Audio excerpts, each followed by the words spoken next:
यूसुफ द्वारा पिलाने हारे और पकाने हारे के स्वप्न का फल बताए जाने की घटना को 2 वर्ष बीत चुके थे। तब फिरौन ने एक स्वप्न देखा।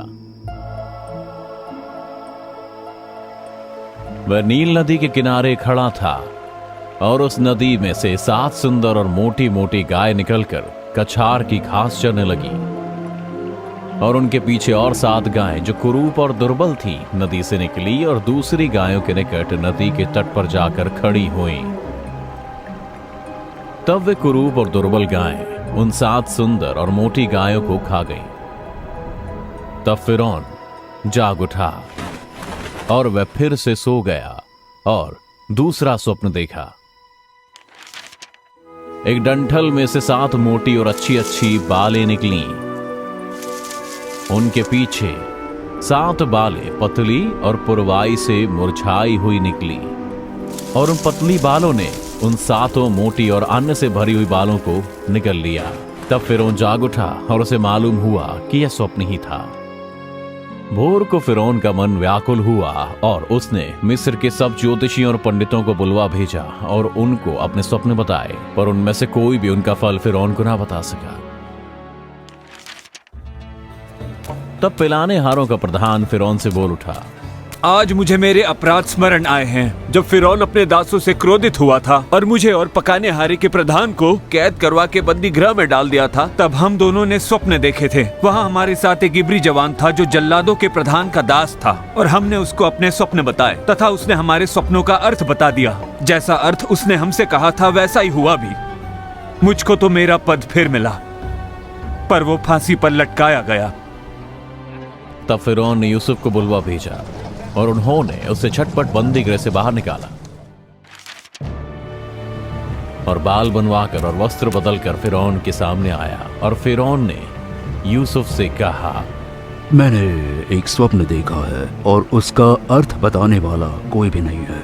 मैंने तेरे विषय में सुना है कि तू स्वप्न सुनते ही उसका अर्थ बता सकता है।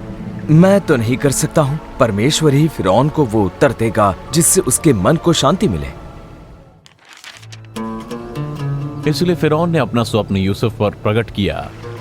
मैंने अपने स्वप्न में देखा कि मैं नदी के किनारे पर खड़ा हूँ और नदी में 7 मोटी और सुंदर गायें निकलकर कछार की घास चरने लगी। उनके पीछे 7 और गायें निकली और जो दुबली और बहुत कुरूप थी, ऐसी जैसी मैंने सारे मिस्र देश में कभी नहीं देखी। और इन दुर्बल और कुरूप गायों ने उन पहली 7 मोटी गायों को खा लिया। उनको खा लेने के बाद ये मालूम नहीं होता था कि वे उनको खा गई हैं, क्योंकि वे पहले के समान ही कुरूप रही। तब मैं जाग उठा।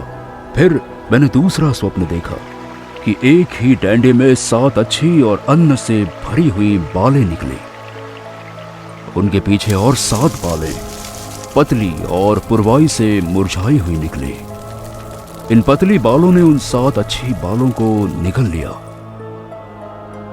इसे मैंने ज्योतिषियों को बताया, पर इसका अर्थ समझाने वाला कोई नहीं मिला। तब यूसुफ ने फिरौन से कहा, फिरौन का स्वप्न एक ही है। परमेश्वर जो काम करने वाला है उसको उसने फिरौन को बताया है। वो 7 अच्छी गायें और वे 7 अच्छी बालें भी 7 वर्ष हैं। उसी प्रकार जो दुर्बल और कुडौल गायें निकली वे 7 वर्ष हैं और जो 7 छूछी और पुरवाई से मुरझाई हुई बालें निकली वे अकाल के 7 वर्ष होंगे।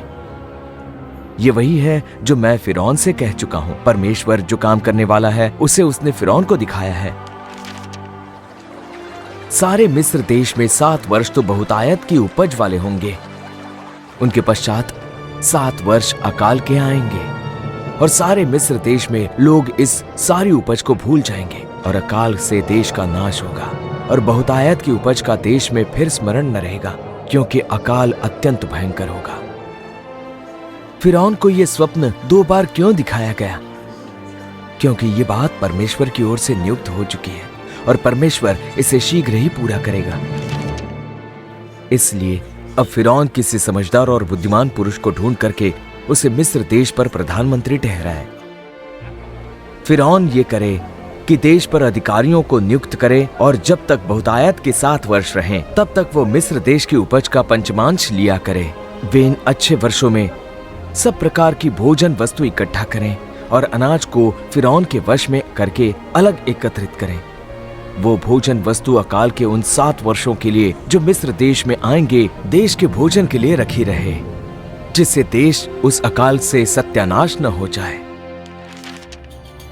यूसुफ का प्रस्ताव फिरौन और उसके कर्मचारियों को अच्छा लगा और फिरौन ने अपने कर्मचारियों से कहा, क्या हमको ऐसा पुरुष जैसा ये है जिसमें परमेश्वर का आत्मा रहता है मिल सकता है? फिर फिरौन ने यूसुफ से कहा, परमेश्वर ने जो तुझे इतना ज्ञान दिया है कि तेरे तुल्य कोई समझदार और बुद्धिमान नहीं है, इस कारण तू मेरे घर का अधिकारी होगा। तेरी आज्ञा के अनुसार मेरी सारी प्रजा चलेगी। केवल राजगद्दी के विषय मैं तुझसे बड़ा ठहरूंगा। मैं तुझको मिस्र के सारे देश के ऊपर अधिकारी ठहरा देता हूँ। फिरौन ने अपने हाथ से अंगूठी निकालकर यूसुफ के हाथ में पहना दी। उसने उसको बढ़िया मलमल का वस्त्र पहनवा दिया और उसके गले में सोने की जंजीर डाल दी और उसको अपने दूसरे उत्तम रथ पर चढ़वाया और लोग उसके आगे आगे यह कहते चले कि घुटने टेक कर दंडवत करो। फिरौन ने उसको मिस्र के सारे देश के ऊपर प्रधानमंत्री ठहराया। फिरौन तो मैं हूँ और सारे मिस्र देश में कोई भी तेरी आज्ञा के बिना हाथ पांव न हिलाएगा। तब फिरौन ने यूसुफ का नाम सापनत पानेह रखा और ओन नगर के याजक पोतीपेरा की बेटी आसनत से उसका विवाह करा दिया और यूसुफ सारे मिस्र देश में दौरा करने लगा। इसलिए फिरौन ने अपने कर्मचारियों से कहा, क्या हमको ऐसा पुरुष जैसा ये है जिसमें परमेश्वर का आत्मा रहता है मिल सकता है? फिर फिरौन ने यूसुफ से कहा, परमेश्वर ने जो तुझे इतना ज्ञान दिया है कि तेरे तुल्य कोई समझदार और बुद्धिमान नहीं, इस कारण तू मेरे घर का अधिकारी होगा और तेरी आज्ञा के अनुसार मेरी सारी प्रजा चलेगी। केवल राजगद्दी के विषय मैं तुझसे बड़ा ठहरूंगा। फिर फिरौन ने यूसुफ से कहा, सुन, मैं तुझको मिस्र के सारे देश के ऊपर अधिकारी ठहरा देता हूँ। उत्पत्ति अध्याय 41 वचन 38 से 41।